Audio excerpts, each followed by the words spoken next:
నమస్తే వార్తలకి స్వాగతం. వివరాల్లోకి వెళితే సిలికాన్ వ్యాలీ తరహాలోనే దేశంలో అమరావతిని క్వాంటం వ్యాలీగా తయారు చేస్తున్నామని ముఖ్యమంత్రి చంద్రబాబు స్పష్టం చేశారు. ఢిల్లీలో బుధవారం సిఐఐ నిర్వహించిన సమావేశంలో స్వర్ణాంధ్ర 2047 టాస్క్ ఫోర్స్ నివేదికను ఆవిష్కరించిన అనంతరం ఆయన మాట్లాడారు. విశాఖ, విజయవాడ, తిరుపతి నగరాల్లో ఎకనామిక్ గ్రోత్ హబ్స్ ని నెలకొల్పబోతున్నట్లు తెలిపారు. అభివృద్ధికి చిరునామాగా ఆంధ్రప్రదేశ్ ను మార్చాలన్న లక్ష్యంతోనే ఈ తరహా ప్రణాళికలు చేస్తున్నామన్నారు. అలాగే బెస్ట్ లివబుల్ సిటీగా అమరావతిని కూడా అభివృద్ధి చేస్తున్నట్లు వివరించారు.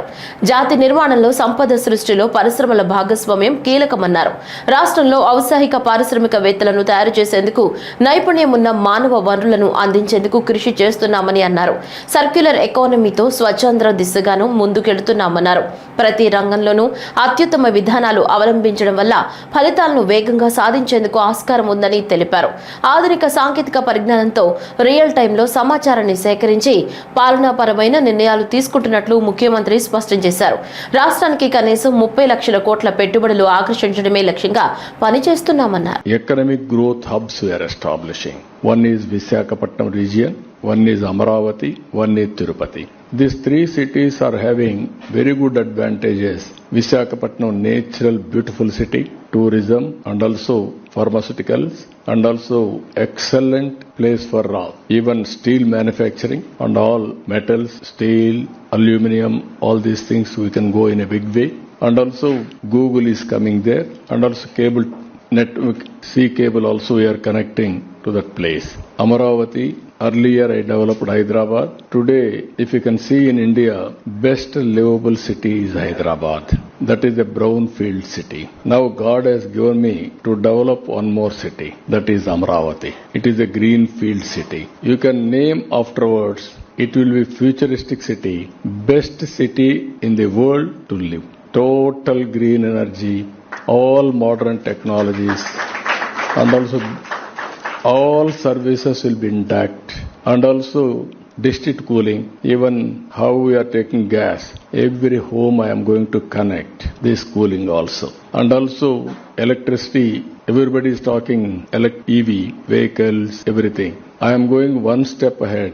I wanted to make this city total green energy. That corridor we are bringing from other parts, dedicated corridor for green energy, that energy will use here.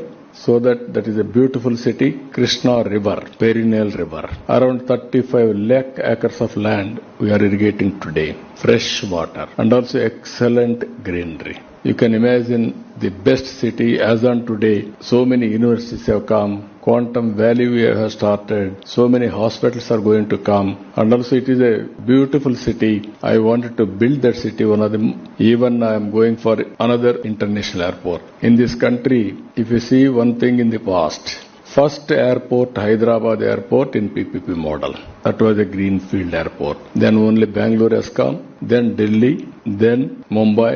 Today all airports more or less are going in public-private partnership. That is how first time in Hyderabad 165 kilometers outer ring road. This Amaravati we are going to have 187 kilometers outer ring road. So everything international standards we are going. న్యూఢిల్లీలో Swachh Survekshan super league city award కార్యక్రమంలో భాగంగా గుంటూరు నగరపాలక సంస్థకు కేంద్ర ప్రభుత్వం ప్రకటించిన Swachh super league city award కార్యక్రమంలో గుంటూరు నగరపాలక సంస్థ జీఎంసీకు వచ్చిన అవార్డును అందుకుంటున్న ఆంధ్రప్రదేశ్ మున్సిపల్ శాఖ మంత్రి నారాయణ, నగర మేయర్ కోవెలమూడి రవీంద్ర, రాష్ట్ర స్వచ్ఛంద్ర కార్పొరేషన్ చైర్మన్ పట్టాభిరామ్ పాల్గొన్నారు. పల్లెసీమల అభివృద్ధి ప్రభుత్వ లక్ష్యమని ప్రభుత్వ విప్ ఆలేరు ఎమ్మెల్యే బీర్ల ఐలయ్య అన్నారు. రాజాపేట మండలంలోని పలు గ్రామాల్లో అభివృద్ధి పనులకు శంకుస్థాపనలు, ప్రారంభోత్సవాలు నిర్వహించారు. పిట్టలగూడెం, సోమారం, బొందుగుల, పారుపల్లి, బూరుగుపల్లి, కుర్రారం, జాల, కొత్త జాల, సింగారం, మల్లగూడెం, పాముకుంట గ్రామాల్లో సీసీ రోడ్లు, కమ్యూనిటీ హాల్స్, అంగన్వాడీ భవనాలు, పాఠశాలల ప్రహరీ గోడలు వంటి పనులకు శంకుస్థాపనలు, ప్రారంభోత్సవాలు చేశారు. ఈ సందర్భంగా మాట్లాడుతూ గ్రామాల అభివృద్ధి లక్ష్యంగా కాంగ్రెస్ ప్రభుత్వం పనిచేస్తుందని, అర్హులందరికీ ప్రభుత్వ పథకాలు అందేలా కృషి చేస్తానని, కాంగ్రెస్ ప్రభుత్వం సీఎం రేవంత్ రెడ్డి నాయకత్వంలో ఆలేరు అభివృద్ధి లక్ష్యంగా పనిచేస్తానని ప్రజలకు తెలిపారు. తెలిపారు. రానున్న స్థానిక ఎన్నికల్లో కాంగ్రెస్ పార్టీ నాయకులను అత్యధిక మెజారిటీతో గెలిపించాలని పిలుపునిచ్చారు. కార్యక్రమంలో ఆయనతో పాటు మండల కాంగ్రెస్ పార్టీ నాయకులు పాల్గొన్నారు. ప్రజలందరికీ నమస్కారం. ఈరోజు ఇళ్ల స్థలాలు లేనటువంటి వాళ్ళు పేదలు చాలామంది ఉన్నారు. 1 సెంటు సరిపోదు, కనీసం 3 సెంట్లు అవసరమని చెప్పి మన ముఖ్యమంత్రి చంద్రబాబు గారి ఆలోచన. దాని ప్రకారం రానున్న 2 సంవత్సరాల్లో ఇళ్ల స్థలాలు ఇవ్వటం కోసం ఇప్పుడు దరఖాస్తులు స్వీకరిస్తున్నాం. ప్రతి సంవత్సరం కొన్ని ఇళ్ల స్థలాలు పేద ప్రజలకు ఇస్తాం. గ్రామ సచివాలయాలకు వెళ్ళి దరఖాస్తు పెట్టుకోవాల్సిందిగా ప్రజలకు నేను విజ్ఞప్తి చేస్తున్నా. అలాగే కొద్దిమంది రేషన్ కార్డు లేని వాళ్ళు ఉన్నారు. సుపరిపాలన తొలడుగు ఈ కార్యక్రమంలో అనేక గ్రామాలు వెళ్ళాము. కొంతమంది పేద ప్రజలు మాకు ఇంకా రేషన్ కార్డు లేదు, గత ప్రభుత్వంలో కూడా మేము అడిగాము, మాకు రేషన్ కార్డు ఇవ్వలేదని చెప్పి చెప్తున్నారు. తప్పనిసరిగా గత ప్రభుత్వంలో ఎవరికైతే ఇవ్వలేదో రేషన్ కార్డు లేనటువంటి వాళ్ళందరూ కూడా రేషన్ కార్డుకు దరఖాస్తు పెట్టుకోవాల్సిందిగా నేను విజ్ఞప్తి చేస్తున్నా. తప్పనిసరిగా ఎన్డీఏ ప్రభుత్వం ముఖ్యమంత్రి చంద్రబాబు గారి నాయకత్వంలో అర్హత ఉన్న పేదవాళ్ళకి రేషన్ కార్డులు ఇస్తాం. అర్హత ఉన్న వాళ్ళకి తర్వాత పెన్షన్లు కూడా అందించడం జరుగుతుంది. ఇల్లు బిల్లులు రాని వాళ్ళు ఎవరైతే ఉన్నారో వాళ్ళకు కూడా రేపు డిసెంబర్లో కానీ జనవరిలో కానీ ఇల్లు బిల్లులు కూడా అందించడం జరుగుతుంది. అందరికీ నమస్కారం. రాష్ట్ర ప్రభుత్వం ప్రతిష్టాత్మకంగా అమలు చేస్తున్న ముఖ్యమంత్రి సహాయ నిధి బాధిత కుటుంబాలకు ఆర్థిక భరోసాగా నిలుస్తుందని విజయవాడ ఎంపీ కేశినేని శివనాథ్ అన్నారు. అనారోగ్యం బారిన పడి వైద్య చికిత్సలు చేయించుకున్న బాధితులకు ముఖ్యమంత్రి చంద్రబాబు నాయకత్వంలో తక్షణం అందిస్తున్న సీఎంఆర్ఎఫ్ చేయూతగా నిలుస్తుందని తెలిపారు. విజయవాడ పార్లమెంట్ నియోజకవర్గ పరిధిలో 46 మందికి రాష్ట్ర ప్రభుత్వం సీఎంఆర్ఎఫ్ నుంచి మంజూరు చేసిన 56.28 లక్షల చెక్కులు, ఎల్ఓసీ పత్రాలను ఎంపీ కేశినేని శివనాథ్ గురునానక్ కాలనీలోని విజయవాడ పార్లమెంట్ కార్యాలయం ఎన్టీఆర్ భవన్లో బుధవారం లబ్ధిదారులకు పంపిణీ చేశారు. ఈ సందర్భంగా ఎంపీ కేశినేని శివనాథ్ మాట్లాడుతూ తమ కార్యాలయం ద్వారా ఇప్పటి వరకు సుమారుగా 2 కోట్ల రూపాయలు 168 మంది బాధితులకు మంజూరు చేయించినట్లు తెలిపారు. ముఖ్యమంత్రి చంద్రబాబు నాయుడు నేతృత్వంలోని కూటమి ప్రభుత్వం అధికారంలోకి వచ్చినప్పటి నుంచి అభివృద్ధి సంక్షేమం ధ్యేయంగా సమర్థవంతంగా పనిచేస్తుందన్నారు. బాధితులకు సకాలంలో సీఎంఆర్ఎఫ్ చెక్కులు అందే విధంగా చర్యలు తీసుకున్న ముఖ్యమంత్రి చంద్రబాబు, ఉప ముఖ్యమంత్రి పవన్ కళ్యాణ్, మంత్రి నారా లోకేష్, బీజేపీ నాయకత్వానికి ఎంపీ కేశినేని శివనాథ్ ధన్యవాదాలు తెలిపారు. ఈ కార్యక్రమంలో టీడీపీ సీనియర్ నాయకులు కంచి రఘు ప్రవీణ్, టీడీపీ రాష్ట్ర మైనార్టీ సెల్ ప్రధాన కార్యదర్శి ఎస్ఎం ఫైజాన్, తిరువూరు నియోజకవర్గ జనసేన ఇన్ఛార్జ్ ఎం శ్రీనివాసరావు, రాష్ట్ర ఎస్సీ సెల్ అధికార ప్రతినిధి పరసిపోగు రాజేష్ తో పాటు తదితరులు పాల్గొన్నారు. అందరికీ నమస్కారం. కూటమి ప్రభుత్వం వచ్చి ఏడాది పూర్తయిన సందర్భంగా మా గౌరవ ముఖ్యమంత్రి గారి ఆదేశం ప్రకారం సుపరిపాలన తొలి అడుగు 4.1 గత 15 రోజుల నుంచి ప్రతి ఇంటింటికి కార్యకర్తలు వెళ్ళి బ్రహ్మాండంగా వాళ్ళ కార్యక్రమం నడుస్తుంది. ఏ ఇంట్లో ఏ సమస్య వచ్చినా మా వాళ్ళు నోట్ చేసుకుని ఇవాళ ఆర్టిఫిషియల్ ఇంటెలిజెన్స్ సాఫ్ట్వేర్ అన్నీ వాడుకుని ప్రతి ఇంటింటికి వెళ్ళి అక్కడ ఉన్న సమస్యలను తెలుసుకుని ఆ సమస్యలు మాకు వచ్చే విధంగా వాటిని మళ్ళీ అధికారుల వద్దకు వెళ్ళి వాటిని పరిష్కరించే విధంగా ఈ కార్యక్రమం జరుగుతాం. చాలా ఆనందంగా ఉంది. ప్రజలందరూ కూడా మేము ప్రజల వద్దకు వెళుతుంటే ప్రతి ఒక్కళ్ళు కూడా వాళ్ళ మొహంలో ఆనందం సుస్పష్టంగా కనబడుతుంది. ఇవాళ కూడా మేము సుమారు 37 సీఎంఆర్ఎఫ్ చెక్కులు, అంటే గతంలో ఎన్నడూ లేని విధంగా నా ఒక్క ఆఫీస్ నుంచే సుమారు 1,91,00,000 సీఎంఆర్ఎఫ్ చెక్కుల నిమిత్తం మొత్తం సుమారు 160 మంది బాధితులకి 1,96,00,000 నేను నా ఆఫీస్ నుంచే ఇచ్చాము. అంటే ఈ కూటమి ప్రభుత్వంలో ప్రతి ఎమ్మెల్యే, ప్రతి ఎంపీ ఎంతమంది వైద్య సహాయం కన్నా వాళ్ళని ఆదుకుంటున్నారు అనేది మనం అర్థం చేసుకోవాలి. ఏ రాష్ట్రంలోనూ జరగని విధంగా ఇవాళ మేము చెక్కులు ఇస్తున్నాం. అంతేకాకుండా వచ్చిన వెంటనే మేము సంక్షేమం, అభివృద్ధి కార్యక్రమాలు రెండింటినీ దారిలో పెట్టాం. చూస్తే వాళ్ళ తల్లికి వందనం కరెక్ట్ టైంలో మేము ఇచ్చి పిల్లలకి సరైన సమయంలో ఫీజులు కట్టి స్కూళ్ళకి పంపించే విధంగా తల్లులందరూ కూడా ఆనందం వ్యక్తం చేస్తున్నారు ఇటువంటి కార్యక్రమం చేసినందుకు. ఇటువంటి ఎన్నో కార్యక్రమాలు మేము చేస్తుంటే ఎప్పుడో ప్రతిపక్ష హోదా కూడా లేని ఒక పులివెందుల ఎమ్మెల్యే 5 రోజులకు ఒక ప్రెస్ మీట్ పెడతాడు. 5 రోజులకు ఒక ప్రెస్ మీట్ పెట్టి ఏదేదో విమర్శలు చేస్తూ ఉంటాడు.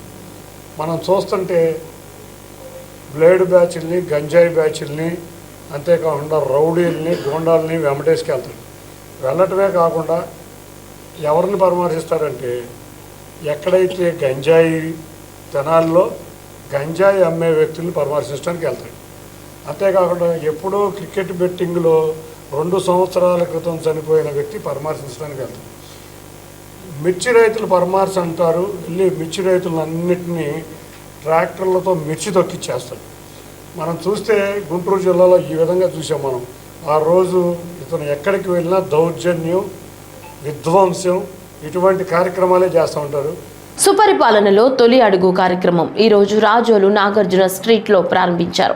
ఈ కార్యక్రమానికి ముఖ్య అతిథిగా సోషల్ వెల్ఫేర్ మినిస్టర్ డోల శ్రీ బాల వీరాంజనేయ స్వామి, అమలాపురం ఎంపీ గంటి హరీష్ మాధుర్ పాల్గొన్నారు. అనంతరం కూటమి నాయకులు, కార్యకర్తలు ఘనంగా స్వాగతం పలికారు. ఈ సందర్భంగా మంత్రి డోల వీరాంజనేయ స్వామి మాట్లాడుతూ కూటమి ప్రభుత్వం పూర్తయి ఏడాది పాలన సుపరిపాలన అందిస్తున్నామని, అలాగే కోనసీమ ప్రాంతంలో పలు కార్యక్రమాల్లో పాల్గొనడం జరిగిందని, తెలుగుదేశం ప్రభుత్వం చేపట్టే సంక్షేమ మరియు అభివృద్ధి కార్యక్రమాల పట్ల ప్రజలు సంతోషం వ్యక్తం చేస్తున్నారని, పెన్షన్ విషయంలో ప్రభుత్వం ముందుందని, 1వ తేదీన ఉద్యోగస్తుల పెన్షన్లు అందజేస్తున్నామని, జీపీఎఫ్ పేమెంట్లు కూడా ప్రభుత్వం పే చేస్తుందని తెలియజేస్తున్నామని అన్నారు. అమౌంట్ చెప్పారు సార్, అది ఇంతవరకు దానికి ఆశ పైకప్పు ఇస్తారు సార్. పిల్లల్ని తీసుకెళ్తారు, చిన్న షెడ్ సార్, అది షెడ్ లో పెట్టారు 50 మంది పిల్లల్ని, ఒకటే బాత్రూమ్. రిపేరింగ్ నేను గ్రాంట్ ఇచ్చాను సార్. రిపేర్ చేయడానికి టెండర్స్ ఇస్తే ఎవరు రాలేదు సార్. నేను ఎంపీ గారి దృష్టిలో, కలెక్టర్ దృష్టిలో మాట్లాడాను సార్. నామినేషన్ పెట్టిన వర్క్ చేయమని చెప్పి సార్ ఈ పని చేసేస్తాం సార్. ఇది కప్పే కాదు, బిల్డింగ్, టాయిలెట్స్ మొత్తం చేస్తాం సార్. 3-4 నెలలు రేపే వేరే వాళ్ళకి ఇన్స్ట్రక్షన్ ఇస్తాం సార్. అంతవరకు ఈ పిల్లలు ఉన్నారు సార్, 50 మంది పిల్లలు సార్. ఒకటే షెడ్, ఆ షెడ్ 2 రూములు సార్. పిల్లలు అక్కడ బాగా ఇబ్బంది పడుతున్నారు సార్. ఒకటే బాత్రూమ్ సార్, ఒకటే టాయిలెట్. ఆ హాస్టల్ వార్డెన్ గారు కానీ సోషల్ రెస్పాన్స్ లేదు సార్.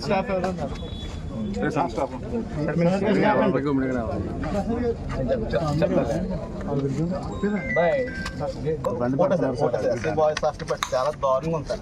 బాగలేదు పరిస్థితి, బాగలేదు. రిపేర్స్ గ్రాంట్ ఇచ్చాము, టెండర్ ఇస్తే ఎవరు రాలేదు. ఎవరో మంచివాడిని చూసి చేయించమని చెప్పి ఎంపీ గారికి అప్పచెప్పారు, కలెక్టర్ గారు కూడా చెప్పి నామినేషన్ చేస్తాం.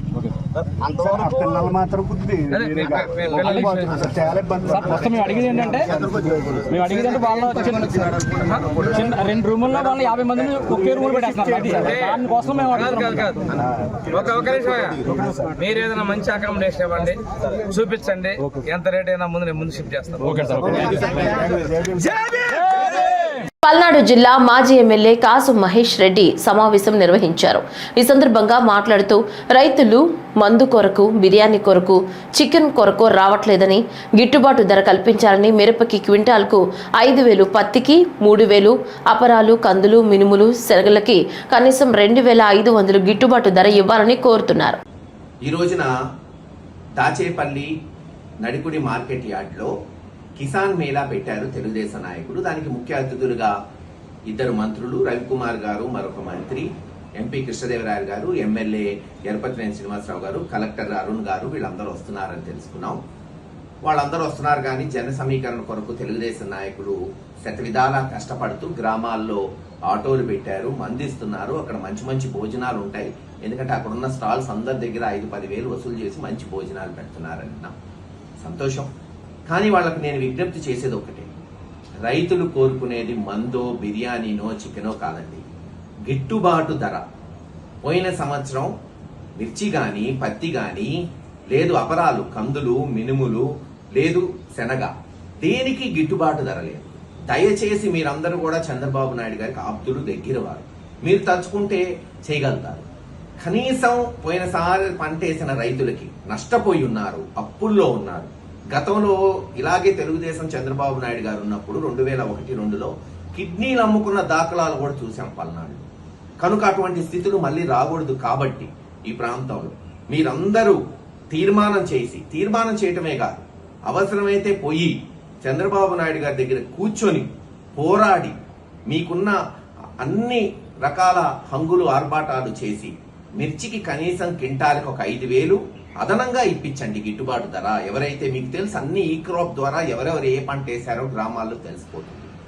మిర్చి వేసిన ప్రతి రైతుకి కనీసం క్వింటాకు ఒక 5,000, అలాగే పత్తికి ఒక 3,000 కింటాకి, అలాగే కందులకు కానీ మినువులకు కానీ శనక్కి కానీ కనీసం 2,000 నుంచి 2,500 ఇప్పిస్తే వాళ్ళు లాభాలు లేకపోయినా కనీసం అప్పుల పాలు కాకుండా ఉంటారు. వెంటనే ఇది మీ మేళాలో తీర్మానం చేయటమే కాదు, ఈ నెలలోనే దీనికి ఒక దారి, దానికి ఒక లాజికల్ కంక్లూజన్, అంటే చివరికి దాన్ని ఇచ్చేటట్టు ఈ ప్రభుత్వం మీద ఒత్తిడి తీసుకొచ్చి చేయండి.